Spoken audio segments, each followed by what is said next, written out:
Hello, I'm Jason Turvey, the middle-aged revolutionary, and joining me, as ever, is my friend and comrade Terry Eaton. Terry, how are you? I'm all right, Jason. Bit cold today, but not bad. Yeah, not too bad. Good, good, good. So, um, thank you for watching our previous episode, which was on the rise of the HMO, homes in multiple occupancy. Today, what we're going to do, we're going to go back to our little comfort zone, which is trade unionism. And what we're talking about today is the Birmingham Bin Strike. And, well, in case you weren't aware, about 300 bin workers in Birmingham, employed by Birmingham City Council, have been on all out strike since the 11th of March this year. And they've been forced into that position and forced to go on strike by a decision made by Birmingham City Council to abolish a grade called the Waste Recycling and Collection Officer. And by abolishing that role, some of the workers involved in this strike are going to stand to lose £8,000 a year in salary as a result of this abolition in grade. So, just to give you a bit of background before I bring Terry in and we talk about this dispute. This dispute, or the roots of this dispute, go back quite a long time, but it came to a head specifically in September 2023 when Birmingham City Council issued what's called a Section 114 notice. And the Section 114 notice is under the 1988 Local Government Act. And effectively, what it means is the council has less income than it has outgoings, so it is effectively bankrupt. Mhm. By doing that, it issues this Section 114 notice. The government then sends in people called commissioners, effectively administrators, to run the council, hacking and slashing costs as they go, until the point where they can hand control back to the council in some capacity. So, one of the things that the commissioners looked at was this waste recycling and collection officer grade. And the reason why they looked at it, and this is something that we'll talk about very, very soon, is that this particular grade made Birmingham City Council the subject of an equal pay claim that was resolved, legally resolved, I should say, in 2010. Because workers who worked in administrative roles, who were predominantly women, took action against the council by saying that they did equal work to this waste recycling and collection officer role, but that they were not eligible for things like attendance bonuses. And because of that, they won their claim in 2010. 2010, they won the claim, and the solicitors at the time who represented the workers said that they expected that Birmingham City Council would have to pay out something in the region of £200 million in compensation to these workers. As it turned out, Birmingham City ended up paying out £1.1 billion, not only in compensating these workers, but also in legal costs fighting the original 2010 decision. And so we are at a point now where the bin strikers have been out on strike since March the 11th. They are being paid their wages by Unite, their union. They were reballoted in September because of the anti-trade union laws, which requires workers to reballot every 6 months. Yeah. They reballoted, a big mandate to continue the strike action. But Terry, we're now nearly 8 months into the strike. Hmm. Um, as things stand, there is no apparent sign of a resolution. Talks went very, very quiet over most of the summer. In fact, Sharon Graham said that the last offer was made something like in April of this year. But Terry, what's your initial thoughts on the Birmingham bin strike and how we've ended up where we are today? I think it goes back to the apathy shown by trade union leaders for the last, I don't know, 40 years, for example. And this is no different. The council can't pay it, can't pay, they continue to pay these wages, but the men can't continue to survive with having 8 grand or whatever it is pay cuts. Um, I'm not sure how they're surviving. I don't know what Unite Strike Pay. I thought Unite Strike Pay was was £70 minimum, going up to 120 possibly, that would be a day. Now, I don't know what the rates of pay that the bin men are on, but if that was £70 a day, that'd be £350 in a 5-day week. So at least they're surviving. And I looked Unite's rule book today, just to not the rule book, online, and using agency labour to break the strike hasn't helped. I know we're going to come on to that, Yeah, in a bit, but I think it's a disaster. This should never be allowed to happen. You can't just take a whole city's bin department at a standstill, rat-infested streets, children having to play in the streets with rat feces everywhere. Because that's what happens when you've got piled up rubbish. You're inviting in the rats. yeah, that's There's right. enough bloody rats in Birmingham Council without having to get any more running the streets. But that's my initial thought when I saw it, and I thought, what is Unite doing? They're not in. They don't seem to be interested. I don't No, know. no. Well, I mean, I think the truth is that this council has been bankrolled by the government to fight these workers, small as they are in number. I mean, there's only 300, but they are clearly being bankrolled by the state in fighting these workers in their dispute. Yeah, Now, the council, as I've already said, is claiming that the very existence of the grade that these workers are in makes them liable for future pay claims, equal pay claims, I should say. And of course, one of the problems that could have been overcome in terms of equal pay is that Birmingham City Council doesn't have what's called a single status agreement. yeah, Now, single status agreements exist in councils all across the country, and essentially what they do is they wipe out the opportunity for equal pay claims to take place, because what they do, they look at councils employ both manual and administrative workers. So you've got people like bin workers and park keepers and stuff like that, which is physical work, and then of course you've got administrative roles. And what a single status agreement does, it says, okay, this manual worker is roughly equivalent in work to this particular admin worker, and you marry all the grades up, and so in the future people can't say, well, hang on a sec, that person over there working in that park or emptying those bins gets more than me because of bonuses and attendance things and stuff like that. yeah. Birmingham City Council doesn't have an agreement like that, which is what essentially made them liable for the equal pay claim in the first place. Now we can talk for hours, I suppose, as to why why a council that lost a £200 million claim would then spend another £900 million fighting it. No wonder the skins. Exactly. I mean, without going too off topic, it's quite rare these days for trade unions, to sue employers for equal pay claims, because, as the evidence of Birmingham shows us, they won that claim in 2010. And some of the people that won that claim only got paid their compensation last year. So it took 14 years to get them their money. And that was because it actually was down to the unions and the council to negotiate the settlement. So a lot of unions are of the view, well, there's no point going to court if we're going to have to negotiate that settlement anyway. All we have to do is go to the actual employer and negotiate the settlement between us. But clearly, at some point, Birmingham City Council said, "Will sue us," so they did.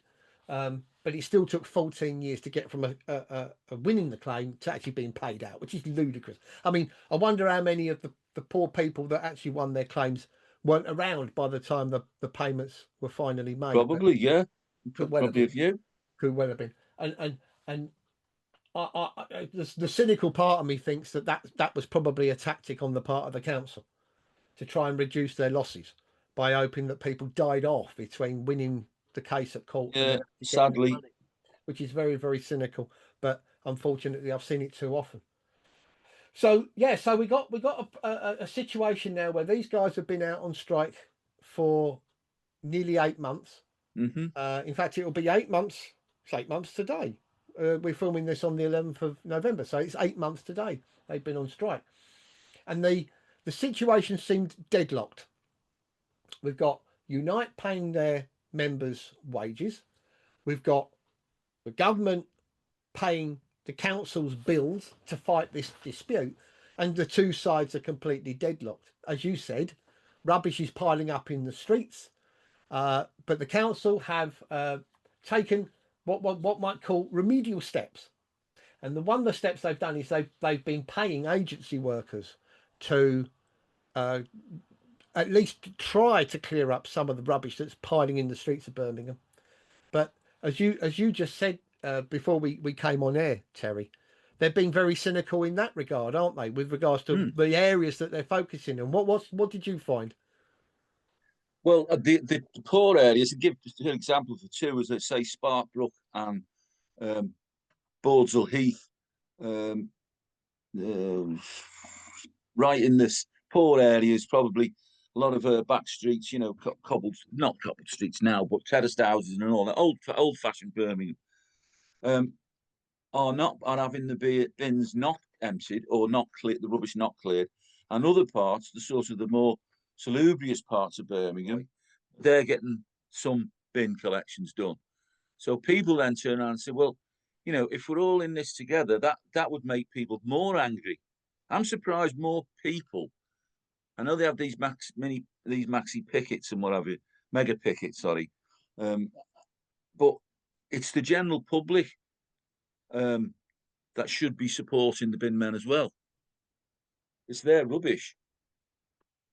I mean, you can't exist without refuse collectors in any shape or form. You can't do it yourself. The queue at the tips would be 15 miles long. So that's why they're there. Exactly. Well, you mentioned those mega pickets, just so that people know what we're talking about here. I believe they were both organised by a grouping called Strike Map UK. Yeah. They organised these two mega pickets. So the first one was on the 9th of May. The second one was on the 25th of July. Well, let's be honest about this. They were both a bit of a damp squib. They were organised on weekdays, which meant it was very difficult for working class people to get along. From the accounts that I've been given, very heavily dominated by Trotskyite organisations or Trotskyite dominated organisations. And in fact, the one group that wasn't particularly present at either mega picket were the strikers themselves, according to accounts that I've been given by people who were actually there, including people from our own party. So the average number of people that were actually at the mega picket as picketers, somewhere around 250 people. At the last one, there were speeches made by Jeremy Corbyn and a guy called Steve Wright, who is the newly or relatively newly appointed General Secretary of the Fire Brigades Union. He took over from Matt Rack, who famously is now the General Secretary of the National Association of School Teachers Union of Women Teachers. You'll recall he got elected on a whopping 2.9% mandate. He did. I remember we discussed the matter. Democracy in action. Absolutely. So Steve Wright and Jeremy Corbyn were amongst the dignitaries that were speaking to the picketers on the 25th of July. And I've actually seen a little clip of one of the speeches that Steve Wright gave on that particular day. And I don't mean to be too nasty to the bloke, because to be honest, anyone after Matt Rack's going to be an improvement. But I was very, very disappointed with the kind of empty rhetoric. It's always the same, Terry, with trade union leaders these days. You know, the workers united will never be defeated and all this stuff. And then they never say how we're going to organise the workers. Exactly. You know, it's all very well saying trade unionism is the way and, you know, the working class needs trade unionism. They do. But you've got to sell it to people in much better ways than just saying, well, we're better together than not, aren't we? You know, I know, yeah. I mean, you know, I'm sure he wouldn't have been well advised to say it during his speech, but perhaps asking the question why only 50 strikers turned up might have been a good question to ask. Yeah. You know, why were Unite not organising? Why weren't the picketers actually the actual strikers? Why weren't they there? You know, it must have been awful to see all these striking workers being outnumbered by basically professional picketers that turned up at the mega picket. But I mean, I don't like using the term the left, Terry. But what do you think the left have the left got any answers to this dispute? Have they got any solutions No, for workers? no. Labouring working class people are the ones that unions should be defending.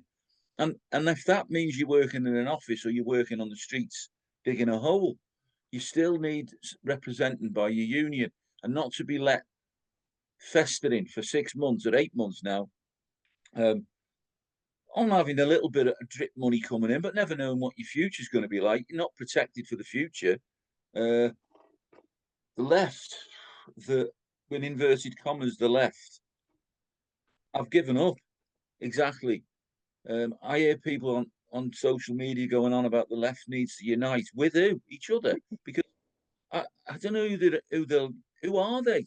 Yeah, exactly. I mean, if Corbyn is the left, then we're ended.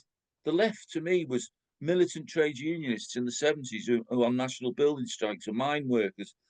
They're the left, not some namby bloody pamby guy who just decides that he's going to, I'm going to be a Trotskyite, or I'm going to join the fucking Socialist Workers' Party, or whatever the acronym is now for the different bloody alphabet soup that we've got in regards to Trotsky parties.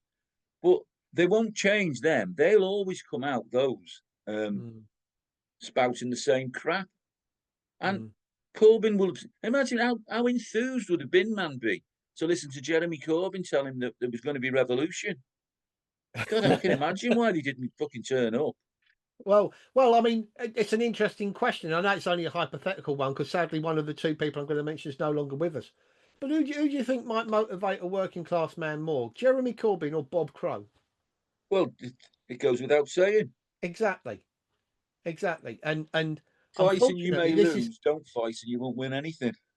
That well, was that's his. it. Exactly. I mean, as as Bob Crow famously said, if you spit at one person or if you spit at the management on your own, nothing happens. But if you all spit at the same time, you can drown the bastards. And he's absolutely correct. Yeah. But the problem with that, I don't want to go off too far down this particular rabbit hole on the wider left, but it is worth saying this that not only do the left not have any answers, they've got no roots in the working class anymore. It does see correctly the trade union movement as an important organiser of the working class, but unfortunately, it doesn't seem to answer the question of how to organise the working class. It knows that the trade union movement's there and it can do something, but getting from that to actually organising the working class is kind of beyond them. Yeah. And the only solution I can see that will mean that we get the Birmingham Bin Strike resolved, for instance, or we get to start doing things like blockading ports to stop arms and equipment being sent to Israel to be used in a genocide against the people in Gaza, is working class consciousness. And that's what we have to restore, isn't it? We have to restore the consciousness of the working class. So let's give you an example of what class consciousness is. So we have the Birmingham Bin Strikers. They've been out on all-out strike since March the 11th. And rather cynically, the council have brought in, they already had them to a degree already, but they've brought in more workers, agency workers, to fill the gap, or as best as possible fill the gap between what their striking workers have done and what the agency workers can do. And if you go back, say, I don't know, even 20 years, and you were an agency bin worker and you were brought in to empty bins in a city where you knew other bin workers were striking, you would have said, no, I'm not doing that. I'm not here Correct. to be strike cover for them. Yet here we are 20 years hence, and that's exactly what's happening, isn't it? Yes, it is. And they wouldn't, the councils up and down the land wouldn't be able to do that if the unions weren't as weak as they are, the leadership. They know that. Any job, whether you go to factory work, building game, that council workers. The union leadership structure is weak, and Sharon Graham can wave her fists all in the air, and good luck to her if she wins through, and or wouldn't have been would have never been used. They would have no one would have dared to try and make agency workers cross a picket line, or in fact, 20 years ago, I can't think of how many agency workers you would have. It's not something that was common in. We had temporary staff who were employed by the company on a short term contract, say in the post office at Christmas time, for argument's sake, and they might come for 3 months, and they might come for the 3 months the following Christmas. But that's temporary staff. But they were paid the same rate of pay. It's changed now because of this agreement they've made that they probably get less pay, but they were on the same rate of pay as regular postmen because they were doing regular postal work. And the bin men are the same. If those agency workers would be on the same money as the bin men working alongside them, so therefore, in solidarity, they shouldn't have crossed the picket line. No. And you're right. If it was us or our people, we wouldn't have done, and No. the council would have had nowhere to go. That's right. Exactly.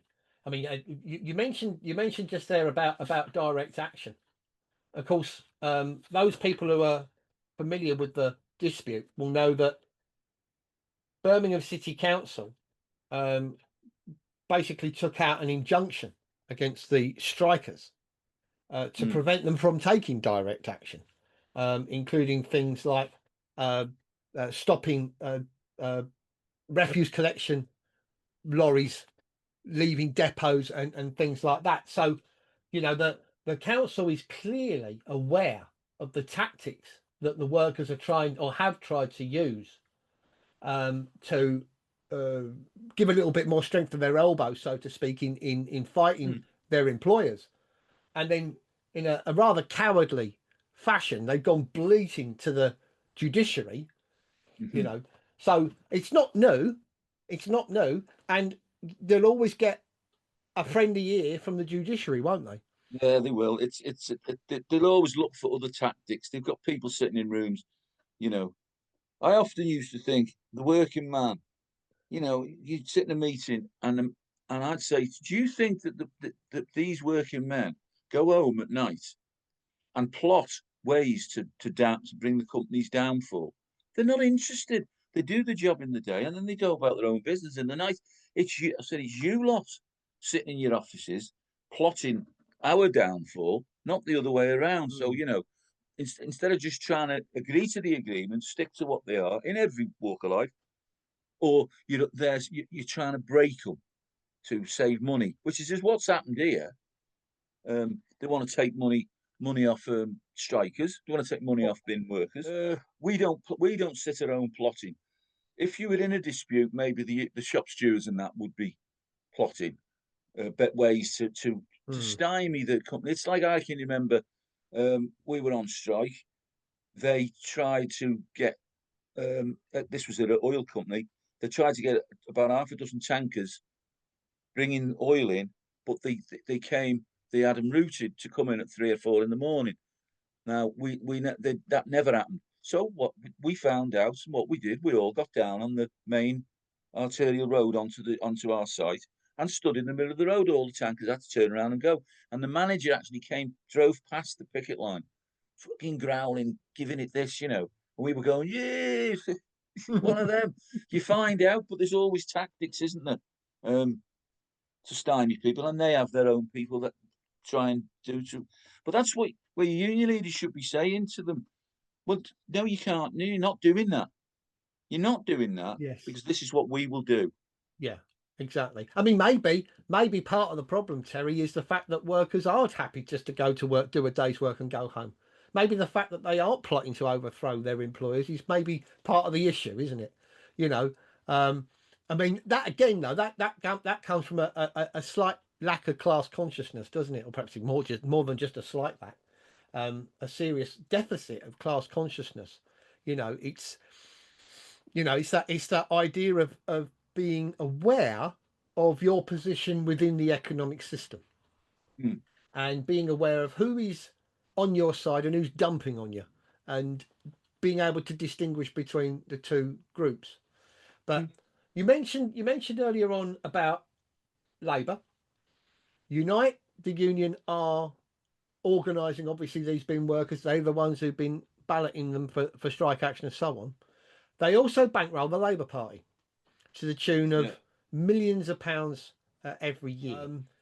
So Unite are ostensibly backing a Labour Party which dominates Birmingham City Council, which has gone into bankruptcy, which is calling in the administrators who've been appointed by, or at least not appointed at the time by, a Labour government. They were appointed, I believe, by Michael Gove, but they're still there at the behest of the Labour government.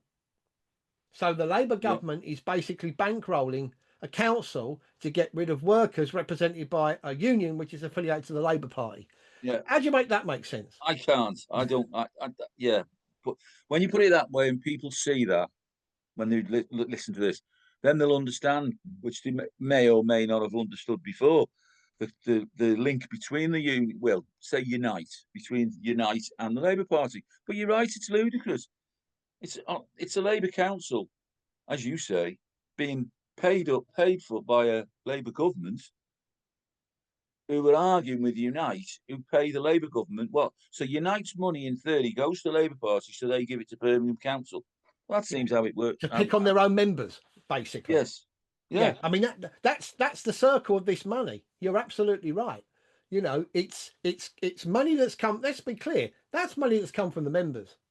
The members have paid that money into the union through their subscriptions. A portion of that money gets skimmed off and sent to the Labour Party.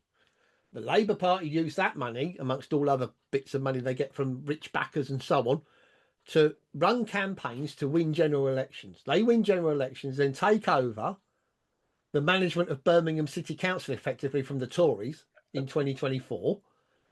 And here we are, over a year on from that general election, and apparently no one in the Labour government has said to the attack dogs in Birmingham City Council, leave it. We'll have to come back to this fight maybe another day. No, they're pressing on. They're pressing on with abolishing a grade, which, as it turns out, that particular grade that these bin strikers are in was the creation of the grade was created to resolve a dispute many years ago. So effectively, the council painted themselves into this corner donkeys ago. They've already lost over £1 billion losing an equal pay game, and now they're in a position where they've got bags of rubbish piling up in streets, as you said, the poorer areas of Birmingham more often than not, in order to abolish a grade that he invented in the first place. So it's all a complete mess, isn't it? But it's like everything. It's an example to me would be in the post office, where I've always said the ink won't be dry on the paper of any agreements before the management of Royal Mail wants to try and change something. Get you to agree to anything just to stop you from taking any action. They've threatened strikes, that we've discussed it before. Yes. And nothing's came of them, and they've had 100% mandates, 98% no this caper, to go out on an all-out strike. And these guys are in the same situation now, and Unite is doing exactly the same as the CWU. They're just trying to. This has gone too far. What can we do?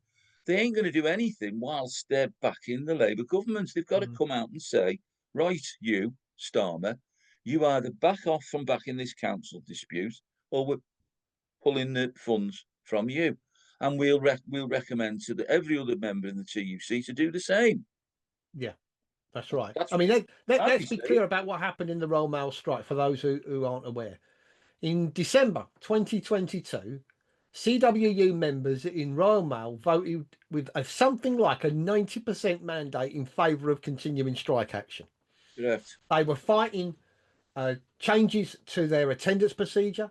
They were fighting for a decent pay rise and all kinds of other things. The CWU, having been given this mandate, in 2023, did not call out their members once. Correct. Not once.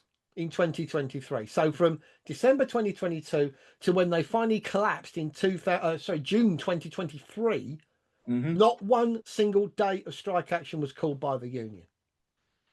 And subsequent to this, the Deputy General Secretary of the union, in a live stream he did with Dave Ward, who's the General Secretary of the Communication Workers Union, who have blocked me on Twitter, thank you. They said that the reason why they collapsed, of course, collapse wasn't the word that they used, but it's the word I'm using. The reason why they collapsed was because they were seriously concerned that if they continued the dispute, that Royal Mail were going to administration. That was their reason for buckling in June 2023 to accept the very same deal that their members rejected in December 2022.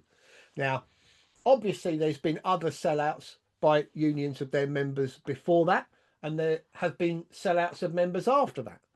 But that one, certainly as a contemporary example, is one of the biggest and most significant sellouts I think that's happened in the trade union movement for some time. Would you not agree?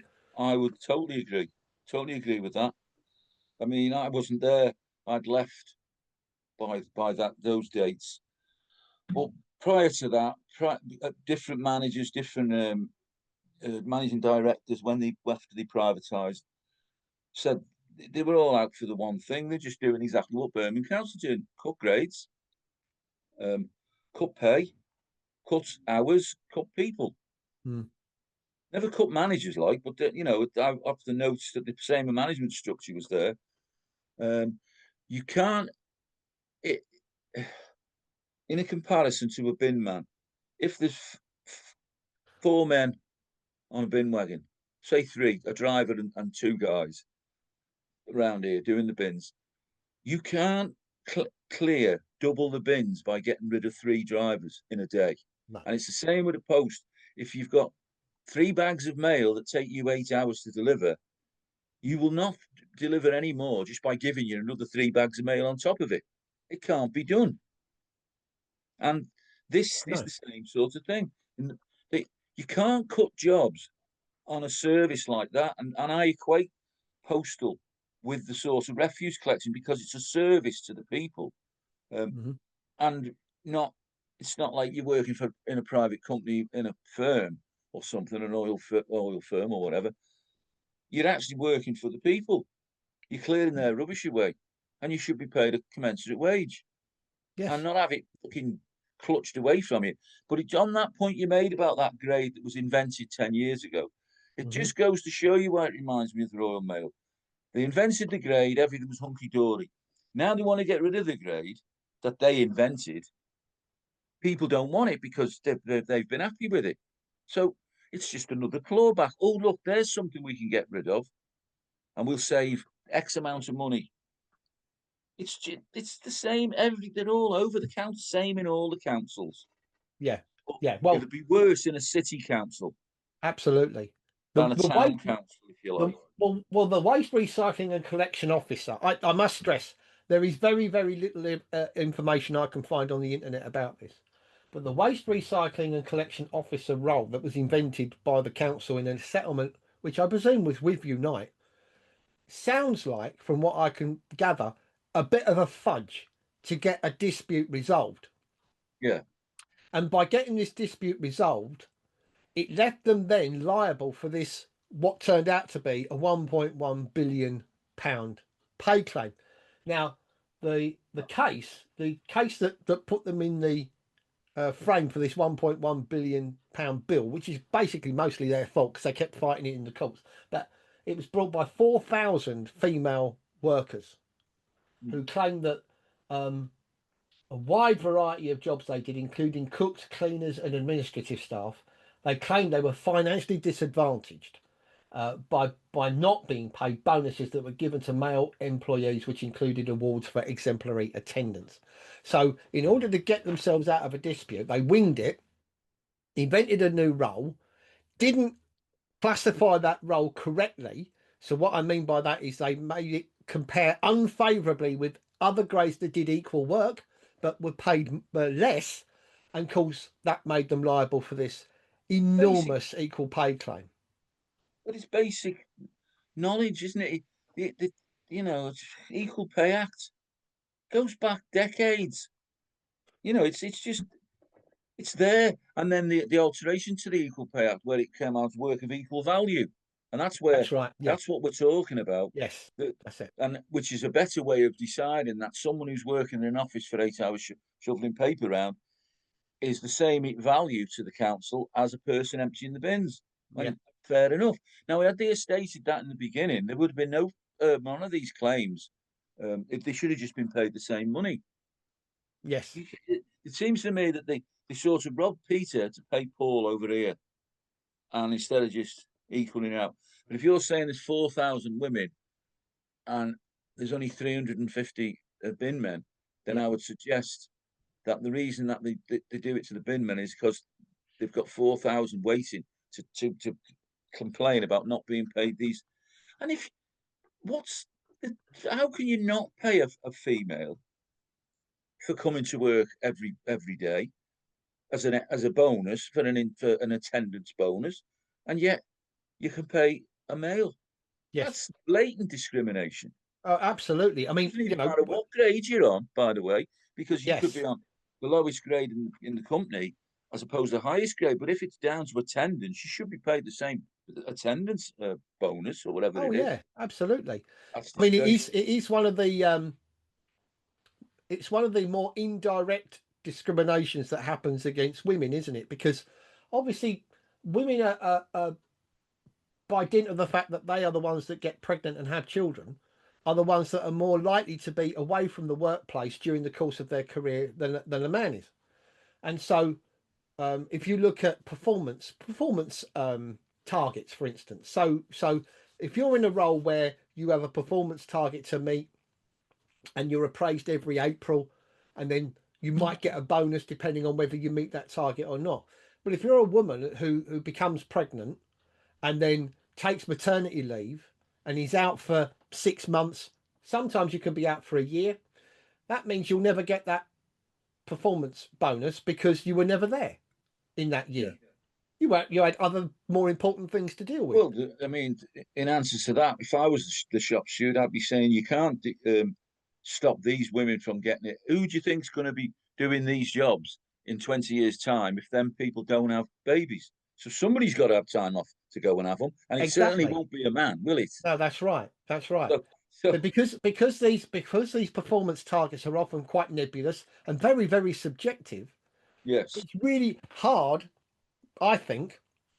Someone with a more legal background can correct me on this, but I think that's very hard to pin an equal pay claim on, because you could say these are quite discretionary, they're quite subjective, and it's equally possible for a man at work to fail this performance target as it is for a woman who's not at work at all to but not in the meet it. case of Birmingham, though, all the women are failing it. Yes, So that in itself is discriminatory. So if it was only a handful that were failing, then you'd say, oh well, they are applying it to the majority of women. These women have actually failed the test. mm. I presume the attendance bonus is for having no time off in say 3 months, so that sort of thing, and then no time off in the next 3 months. You get another, Mm. that I can see that, Yeah, but it's that shouldn't be taken into account when women are going off pregnancy. They're not going off with the fucking flu. no, They're no, going that's off with a right. serious blooming event, Yes, which exactly. they're producing the future people to work in these jobs. Yes, they're producing future If they workers. decided they didn't want to do it, we'd end up like Japan, with everyone's over 65 and the country's frigging dying. Yeah, that's right. Yeah, As we and spoke as we about that said on before. a previous recording, It's Japan, which was always used, and Paul Embry mentioned it in his book yeah, Despised, was the model of a stable country with a very strict immigration policy, which has been that immigration policy off. He's had no choice because the Japanese population are not replacing themselves. So now they're going to have to do like every other country with a declining birth rates having to do, import workers from somewhere. yeah. And your ruling class isn't that bothered as to where they come from. No, are they crap? As long as they're making the As bonuses. long as they come in and do work, they're happy to bring in workers from wherever they may come. But Yeah, you're right. They don't care. But in this case, these are actual workers working for the council, wherever they came from, and they're entitled to be afforded the same privileges as each other. absolutely, yeah, And absolutely. that would be my basis of the argument with the council. But I've not having seen all the paperwork that the union guys have seen, but on the surface of it, um, it looks to me that there is discrimination, and they're trying to get rid of the source of discrimination by just erasing it. Mm, Well, if yeah, this goes, you haven't got a leg to stand on complaining. And that seems to be the sticking point. yeah, exactly. And I So they think, either agree to that grade going, or the strike will continue. well, I mean, if we go back to the roots of this waste recycling and collection officer grade being invented, and of course, like you just said, we don't have any paperwork. There's very No. little information on the internet as to what actually happened, and it sounds like this grade was invented well over 15 years ago. So there's not exactly a plethora of information to go on, but the settlement kind of talks to the problem that exists in the modern trade union movement, because Unite buttoned up this deal. Okay, so you've got a union that was in charge of negotiation in a dispute involving its members in refuse collection and recycling. They invent a grade that makes other workers in the same council but organised by another union liable for an equal pay claim. And yet the two unions either didn't talk or did talk and didn't do anything about it, because the majority of these people who made the equal pay claim were represented by another trade union, namely GMB. Mm. So somehow, and we don't know what happened because there's very little information available to confirm this, but it would appear that one union has made a deal to get a dispute resolved quickly and as painlessly as possible. Yeah, yeah. Meanwhile, another union has now had to say to itself, well, hang on a sec, we've got all these members here who are doing equal work for less pay. And the fact that these two unions either didn't communicate or did communicate and didn't do anything speaks volumes about kind of the mess that the trade union movement's in 2025 now, obviously. Yeah, But back then, the idea that these unions and their members seem to work in silos, don't they? They don't even talk to each other. it would seem so. But what's the TUC for? Oh, that's a whole other podcast, isn't it? Blimey, cool. So Oh, that's no, we won't. that's We a won't do one curveball on you've that thrown one. in there. Blimey. That'll be too Oh, mind numbing for that's anyone watching. if there's one thing, and I've said this before, I'll say it again, is if there's one thing that all trade unions can agree on, they don't see the point of the TUC. The TUC is largely pointless. It's just basically a conveyor belt to the House of Lords. Yes. That's really Yep. what the TUC is all They're all about. there, aren't they? Exactly. It's basically part of the structure of the state, isn't it? The TUC. Yeah. Yeah, it's basically that's what it's there to do. It's there to act as an arbiter between the working class and the ruling class, and to manage that contradiction, just like the state is. Yeah. But so I suppose that the as we get on towards an hour having a chat about this, let's have a chat now about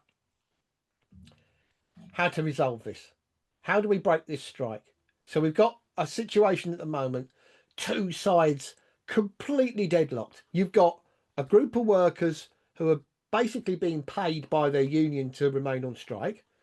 And from the union's point of view, we're talking about 300 workers. Even if they're paying them full pay, Unite is a big union with a lot of money in the bank. So they can afford to do this almost endlessly.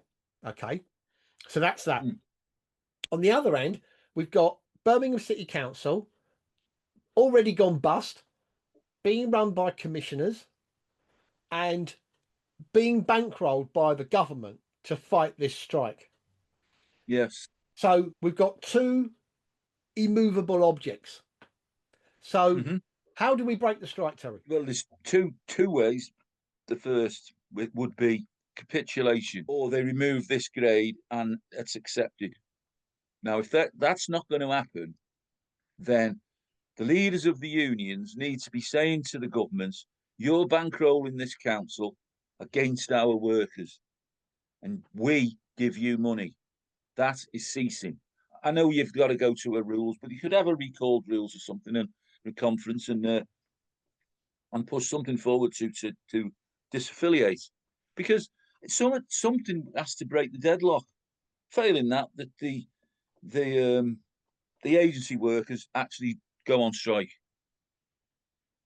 or refuse to cross the picket line. Yeah, exactly. And it's funny you should say that about the actual agency workers, because it seems to me, other than the complete collapse, like you've already mentioned, with Unite basically capitulating, accepting the removal of the grade, accepting on behalf of their members an £8,000 pay cut in some cases.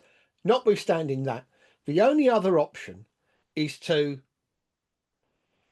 allow rubbish to pile in the streets of some of the more affluent areas of Birmingham, in the hope that the people that live there, some of which will probably not be without influence, can pressure the council into finding a resolution. And so, where's the weak link? Where's the weak link in the government's plan here? Well, the weak link is the agency workers, isn't it? Yes. Because the agency workers are the only people at the moment that stand between the striking bin workers and these mountains of rubbish and rats and God knows what else turning up in the posh parts of Birmingham. And so on the 27th of October, Unite issued a statement on its website that said it was balloting members of a company called Job and Talent. And Job and Talent is an agency that supplies workers, including bin workers, to Birmingham. And so Job and Talent workers are being balloted by Unite over bullying, harassment, and the threat of blacklisting. So agency refuse workers employed on behalf of Birmingham Council are being balloted for strike action over bullying, harassment, and the threat of blacklisting, Unite, the UK's leading union, said today. Birmingham Council has been rocked by a blacklisting scandal after a manager was caught on camera telling agency staff that council chiefs had told him workers will be banned from permanent roles if they refuse to cross picket lines. Unite is now demanding an independent inquiry, following the failure of the council to act on the union's concern. A growing number of Job and Talent agency staff are refusing to cross the picket lines of striking Birmingham bin workers due to unsustainable workloads and the toxic and bullying workplace culture at the council's refuse department. So what we've got now, October 27th, 2025, Unite decide they're balloting their agency workers. And I suppose it's not an unfair question to ask. The Birmingham Bin Strikers have been out since March the 11th. Yeah. Why is it taken till October 27th to ballot the agency workers? Who knows? I mean, if they're union members in that agency, which is unusual, you would think that most agencies they wouldn't join a union. Or if they were on a regular, maybe the Unite have an agreement that it's 100% union or whatever, and you've got to be in. But then even then, I can't see a council who doesn't want to pay you the proper money, except in a list or a closed shop. Mm-hmm. So I don't see the answer other than what we've said. If they've got no one to move rubbish, that'll bring it to a head. But at the same time, them two unions involved have got to be telling Starmer that he's bankrolling a council that are breaking his members or breaking the union's members. Sorry. Yes. That's and today, let's talk about what Unite have actually done in response to Labour's actions. They effectively threw Angela Rayner out of the union. They suspended her membership of the union. They did that back in July. around about the time of the Durham Miners' Gala. Actually, I remember reading it in the Morning Star. Now, whether Angela Rayner at the time, who was the Deputy Prime Minister, lest we forget, whether she was actually a member, a fully paid up member of Unite is not clear. So Unite also suspended the membership of John Cotton. John Cotton is the current de facto leader of Birmingham City Council, and obviously the leader of the council striking, leader of the council involved in a dispute with striking bin workers. But that really, other than that, that's all Unite has been prepared to do. To make a couple of token gestures at suspending well-known people. John Cotton obviously would be well known in Birmingham at the moment. You probably can't can't get a break, that bloke, I would have thought, in from the people of Birmingham. But Angela Rayner obviously is a well-known person, even though she's been bunged on the back benches since that suspension. But beyond that, they haven't done anything. They haven't done anything. There's been a couple of mega pickets, as we said.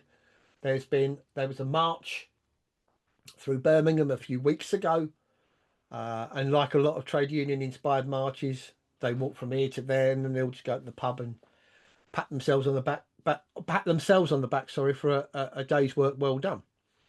But not much beyond that. And like you've said, they have clearly not considered suspending Labour's affiliation fee.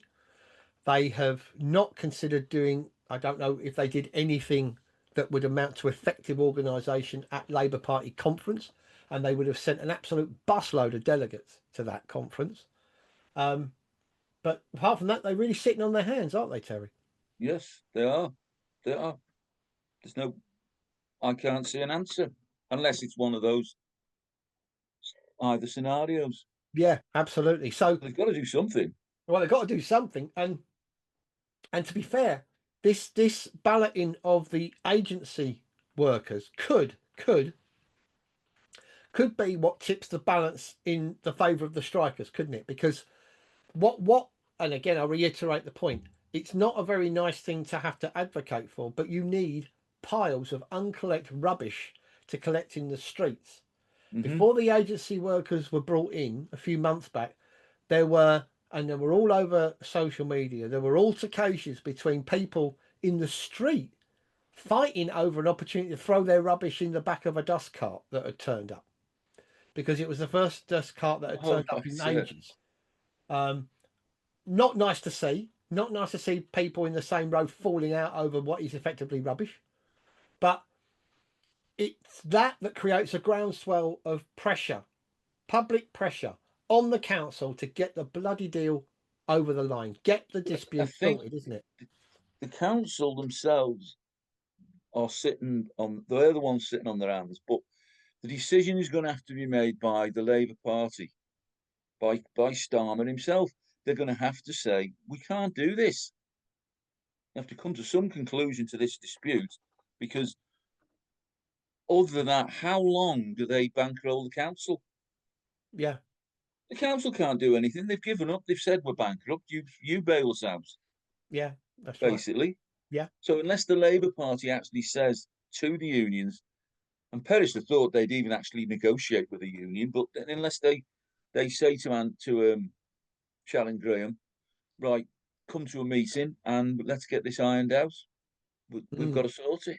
Yeah. They've got enough money to send everywhere else. Well, I mean, given in terms of money, let me give you a quote from an article written about the Birmingham Bin Strike. So this is regarding the amount of money that the council has got to spend on agency workers, and it says a freedom of information request by Unite shows that Birmingham Council had 493 temporary workers on its books as of the 31st of December 2024, paying an average of £18.44 an hour per worker to the Job and Talent Employment Agency. That's the same agency that are being balloted, or the workers of which are being balloted for strike action. So this equates to £38,400 a year on a standard work schedule of 40 hours per week for 52 weeks. employing 493 temporary agency workers full-time would cost the council £18.9 million. The same number of directly employed workers with salaries of £25,000 a year equates to £12.3 million. So, in order to employ agency workers, Birmingham City Council is prepared to pay 50% more than the going rate than it would to pay them themselves. And it's that sort of profligacy that workers, and indeed anybody in Birmingham, will just not be able to get their head round, will they? No, no, I haven't seen that actually. I did say something about Freedom of Information Act. I didn't go right the way through it, but I will now. Yeah, that you can't get your head around it. No. But it's like everything. They won't employ them directly because they. But to me, they should, because rubbish is rubbish, and we have it every week of the year. Mm-hmm. Is there any times when we have less rubbish or more rubbish? I don't know. No, I don't think so. No. So if they need them now from an agency, why don't they employ them full time as council workers? That's one thing. Mm-hmm. They'd all be on strike, mind you, but because they're using these agencies in the event of disputes, wherever they are in the land, like a roving. I've never heard of that job and talent agency, but there are agencies in every town that supply workers to factories. Mm-hmm. You know that. And as far as I can see, you've said it. That is the link. That's the thing, that the link that might be just the tip to tip it Yeah. over if they vote to not cross the picket line. Yes, absolutely. I think the other thing that's worth pointing out, the combined number of permanent and agency staff in Birmingham City Council was revealed to be, I'm talking about in the refuse service specifically. So the number of workers that were permanent and agency altogether in the refuse service, 1,229 workers, which is 237 workers more than the 992 posts in the council's refuse service. So not only are the council paying 50% more than they would if they just employed them themselves, they've got a headcount that's almost a third bigger than if they did it themselves. And it's that speaks to the manufactured inefficiency that you have in so many aspects of public sector life, isn't it? Yeah. It's almost like it's a little hose pipe with money being pumped through it, and the ruling class put all these little holes in it so it can spray money out at every point. Yeah. To the point where at the end it's just a dribble coming out that actually does pay for what it is that was being what service is being asked for in the first place, isn't it? It's Yeah. so parasitic, the system, that you have to create a structure whereby you're paying twice or 50% more for the work than if you paid for it your bloody self, and you employ a third more staff. And Madness. and ultimately it's council taxpayers that pay for this all, isn't it? Yeah. Of course it is. It's council taxpayers, even though their council tax bills are being capped at 5%, which is why so many councils put your council tax up by 4.9%, by the way. But you're basically paying for parasitic robber barons to steal money, with the council acting as the go-between. Yeah. And the whole system now, particularly in the public sector, is basically a mass organised transfer of wealth from the public sector into the pockets of privateers, isn't it? Yes. Yep. Definitely. I saw it in the post office. You see it in all these councils that the refuse services, the parks and gardens now, maintenance of council houses are all shit. They're all out to tender. So they haven't got the overheads to pay people pensions, and because you've got to do that now. Um, that's something else they save on. They wouldn't be paying the agency workers their pension. I wouldn't expect. So No, that's right. But that's it. I can see no future unless we'll find out when the agency workers' results come in, whenever that is, Mhm. and see where they go from there. But if the unions don't get together and do something about this Labour Party, then it's not going to end here. The next thing it'll be in another major city, be Liverpool or Manchester, or because it'll happen again. Well, of course it will. I mean, the Birmingham City Council is one of a litany of councils that have gone bust over the last few years, including Nottingham. Nottingham City Council went bust, and then councils like Thurrock in Essex, Woking in Surrey, and others have all Mm, gone bust. They've all had the same fate. There are borough councils in London that are on the brink of bankruptcy. Croydon famously has gone bankrupt twice in the last 10 or so years. It's absolutely crazy out there. There's councils falling over all the time. And it actually doesn't matter whether it's a Labour council or a Tory council or a mm. Liberal council, because they all effectively have the same demands Yeah, put on them. They've got uh, they've got higher homelessness across the piece than they've ever had before. They've had to they have to meet greater service demand of their people now than they've ever had to do before, and they're having to do it with less and less and less money. mm. And so the fact that councils go bankrupt, the only surprising fact is that it's not more councils that have gone bankrupt, to be blunt, Correct. you know. Yeah, But you're right. I think this uh, ballot of agency workers could be significant, because these people, these job and talent workers, are the only thing standing between anarchy in Birmingham, with all these piles of rubbish and people fighting amongst themselves and wildlife all over the place, yeah, and the strike ending. And something needs to give, doesn't it? yeah.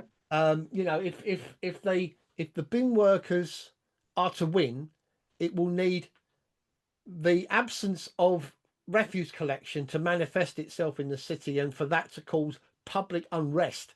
And that, and only that, I think, will break this strike. But before we close, I think it's only right that we say, we want to make a distinction between trade unions and their members. Trade unions are led by people who often conspire with the ruling class against their own members. We mentioned blacklisting earlier on. Trade unions have been implicated in the Mm. past in assisting in blacklisting members. But we do not criticise the workers who are out No, on strike, and we don't support. Oh, sorry, we don't criticise the Birmingham Bin strikers or their reps.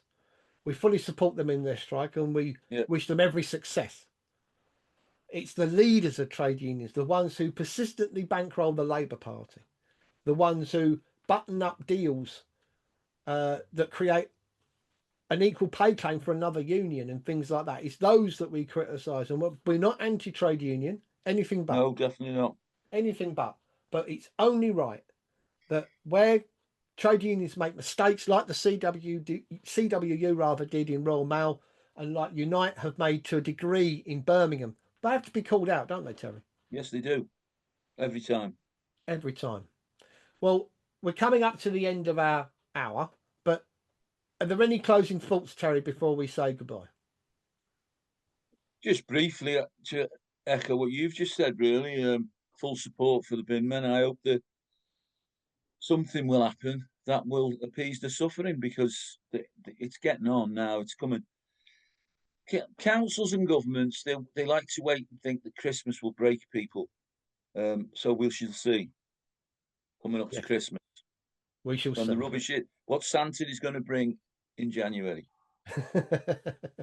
We wait to see with eager anticipation. This might be a subject we come back to, because pending the result of the ballot in job and talent, this situation could take a whole new direction. Yeah, But for now, good. um, I'm going to say goodbye. So, Terry, thanks for joining me today. Yeah, thanks, Jason. Another nice talk, mate. See you Another soon. nice talk, and thanks for watching. Please like, share, and subscribe. By the way, the Rise of the HMO video that we published previously, I'll put the link in the description below if you haven't seen it already. But for now, Terry, thanks for joining me and goodbye. Bye, Jace.